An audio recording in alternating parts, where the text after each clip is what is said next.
এর জবাবে কি বলবেন জনাব শরীফ? যে রাজনৈতিক দল তো রাজনীতি করবেই, আসলে রাজনীতি করবে, এখন রাজনীতি করার তো অনেক সময় আমরা বলি যে এটা নিয়ে রাজনীতি করছেন, তার মানে আমরা তো রাজনীতি অনেক সময় এটাকে নেতিবাচক অর্থে ব্যবহার করি। ধন্যবাদ। এটার ঘটনা কেস টু কেস ভিন্নতা থাকে। আপনি চট্টগ্রামে বন্যা হচ্ছে, বন্যার কারণে মানুষের সীমাহীন দুর্ভোগ।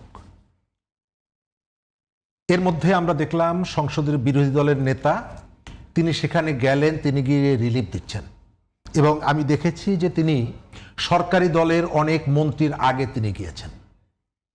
তো বিরোধী দল ঢাকায় বসে মিছিল করতে পারত যে সরকারি দল, সরকার পর্যাপ্ত ত্রাণ দিচ্ছে না, দেখেন সেখানে মানুষ মারা যাচ্ছে ইত্যাদি ইত্যাদি। না, সেটা না করে, এবং সেটা করার সুযোগ হাতে থাকার পরেও তারা ছুটে গেছে। এনসিপির লোকজনকেও দেখলাম, নেতাদেরকে, তারা সেখানে গিয়েছেন।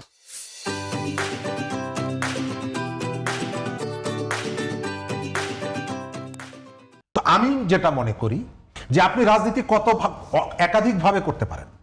আপনি এটাও এক ধরনের রাজনীতি, এটাকে আমি অরাজনীতি বলছি না, কিন্তু আপনি সমস্যাটা যখন সমাধানের উদ্যোগটা চলছে, আলোচনাটা চলছে, তখন আপনি যদি বলেন লন্ডনে পাঠিয়ে দিই, মানে প্রধানমন্ত্রীকে দেশ থেকে করতে আমি বাধ্য করব, তো এইটা আমার কাছে মনে হয় যে জ্বরের যে মাত্রা তার থেকে আপনি ওষুধের ডোজটা অনেক বাড়িয়ে দিলেন। এবং এর ভেতর থেকে হ্যাঁ হয়তো হতে পারে যে আমি এর ভেতর থেকে আবার আলোচনায় থাকলাম, আমার কথাটা মিডিয়ায় গেল, এটি হতে পারে।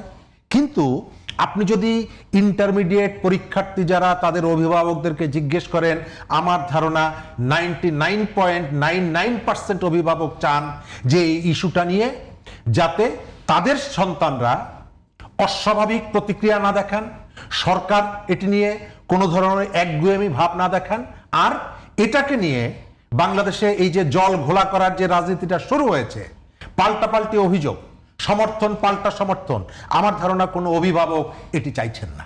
তারা চান তাদের সন্তানরা যে সমস্যা পড়েছিল এটি সরকার সমাধান করে দিবে, তারা শান্তিপূর্ণভাবে পরীক্ষাটা শেষ করবে, এবং এর ভেতর থেকে অন্তত ভবিষ্যৎ জীবনে সরকার এর ভিতর থেকে একটা সিদ্ধান্ত গ্রহণ করবে, শিক্ষাও গ্রহণ করবে।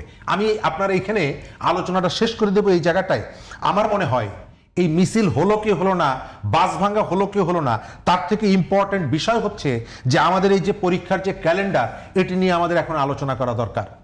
গত 3টি বছর পর পর ইন্টারমিডিয়েট পরীক্ষার শিডিউল পরিবর্তন করা হয়েছে, এবং এবারও আগামীতে যে পরীক্ষাটা হবে তার যে তারিখ ঘোষণা করা হয়েছে জুন থেকে জুলাই পর্যন্ত, আপনি নিশ্চিত থাকেন বাংলাদেশের কোথাও না কোথাও ওই সময় প্রাকৃতিক দুর্যোগ, সুতরাং এটিকে অন্তত 2-3 বছর টার্গেট নিয়ে আমাদেরকে আস্তে আস্তে ড্রাই সিজনে এটিকে নিয়ে আসা যায় কিভাবে, এবং শিক্ষার্থীদের এই যে তাদের যে মনস্তাত্ত্বিক বিপর্যয়টা হচ্ছে স্বাভাবিকভাবে, আপনি যখন গ্রাম থেকে, আমাদের তো পুরো দেশটা তো আর ঢাকা শহর না, আমাদের তো গ্রামও আছে, গ্রামে ঝড় বর্ষা এই যে প্রাকৃতিক দুর্যোগ এগুলো উপেক্ষা করে বিশাল বিশাল নদী পেরিয়ে এপার থেকে ওপার যেতে হচ্ছে শিক্ষার্থীদেরকে। আমি মনে করি যে আমাদের আলোচনায় ওই এজেন্ডাটা নিয়ে আসা উচিত যে আমাদের ভবিষ্যতে এই যে পাবলিক পরীক্ষাগুলো, এই পরীক্ষাগুলো কিভাবে দুর্যোগের সময়ের বাইরে নিয়ে এসে পরীক্ষাগুলো অনুষ্ঠিত করা যায়, এই ভাবনাটা এখন আমাদের পলিসি লেভেলে যারা আছেন, সরকারে যারা আছেন, তাদের ভাবা উচিত।